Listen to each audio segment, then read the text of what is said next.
dari kelas 2 Kesehatan Masyarakat. Di sini saya akan menjelaskan tentang materi perubahan perilaku untuk memenuhi tugas mata kuliah Sosiologi Antropologi. Yang pertama, perubahan perilaku adalah proses perubahan yang dialami manusia berdasarkan apa yang ia pelajari dan apa yang ia rasakan, entah itu dari peran keluarga, teman, lingkungan, atau dari diri mereka sendiri. Proses perubahan tersebut sangat ditentukan oleh kondisi dan kebutuhan orang tersebut. Perubahan perilaku ini mempunyai 3 bentuk, yaitu perubahan alamiah, natural change, yaitu perubahan perilaku ini terjadi secara alamiah dalam diri manusia, yaitu contohnya perubahan fisik dari muda ke tua.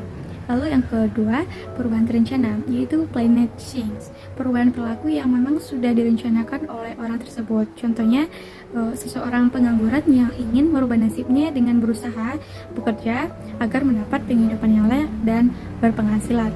Lalu yang ketiga yaitu kesiapan perubahan. Perubahan perilaku ini terjadi karena adanya proses di dalam diri seseorang tersebut. Proses internal ini sangatlah bervariasi.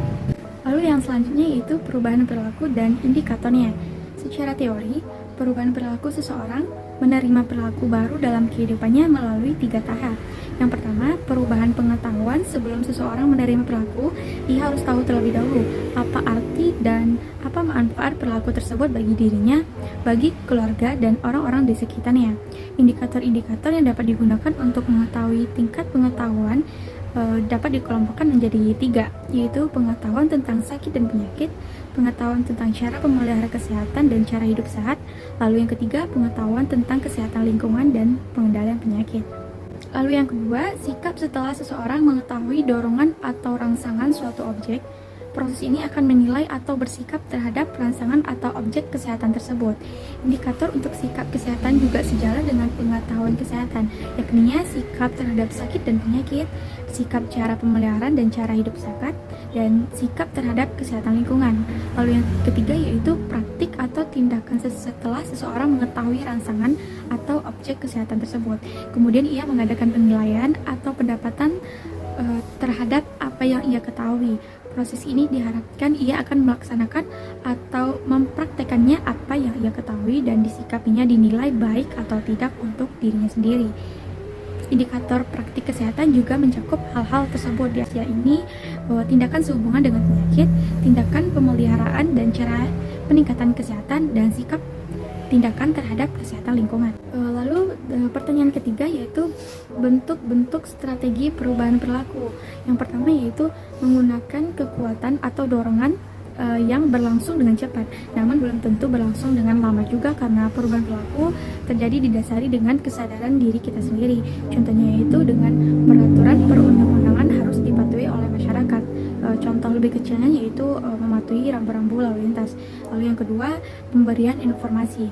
Strategi perubahan perilaku ini dengan cara pemberian informasi tentang sesuatu hal yang berkaitan dengan hal-hal yang tertentu.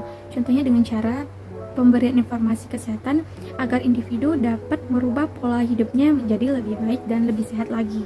Yaitu diskusi partisipasi, merupakan sebagai peningkatan cara kekuatan atau dorongan dengan pemberian informasi tentang peraturan yang baru pada organisasi yang ia tidak bersifat secara searah tetapi bersifat 2 arah.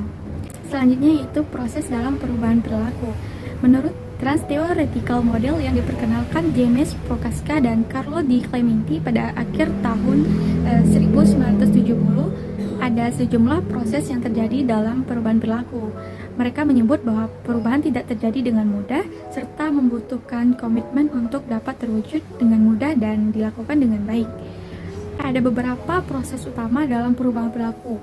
Yang pertama yaitu pre-contemplation, yaitu merupakan tahap saat seseorang belum mengakui adanya perilaku yang bermasalah pada dirinya. Teman, anggota keluarga, atau pasangan mungkin telah memberitahu bahwa ada perilaku yang bermasalah pada dirinya, namun ia memilih untuk membantahnya atau menyangkalnya.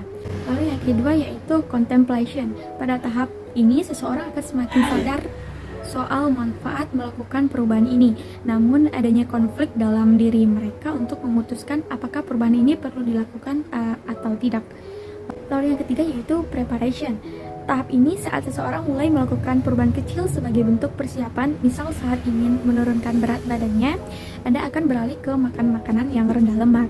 Dan yang keempat yaitu action atau tindakan. Dalam tahap ini, seseorang akan mulai mengambil tindakan langsung untuk meraih apa yang menjadi tujuannya pada apa yang ia lakukan. Contohnya, jika ingin menurunkan berat badan, Anda akan mulai menerapkan pola makan sehat, rutin berolahraga, dan mengurangi konsumsi yang cemil-cemilan.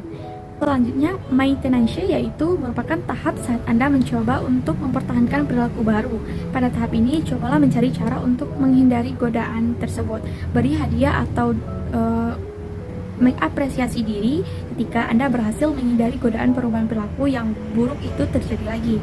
Lalu yang keenam yaitu relapsi atau kambuh. Ketika melakukan perubahan perilaku, kekambuhan adalah hal yang biasa terjadi. Saat perilaku lama kambuh, Anda mungkin akan mengalami kekecewaan, frustasi, dan merasa gagal lagi. Baiklah, sekian dari materi pembahasan saya. Semoga bermanfaat bagi pemateri dan pendengar. Sekian, terima kasih. Wassalamualaikum warahmatullahi wabarakatuh.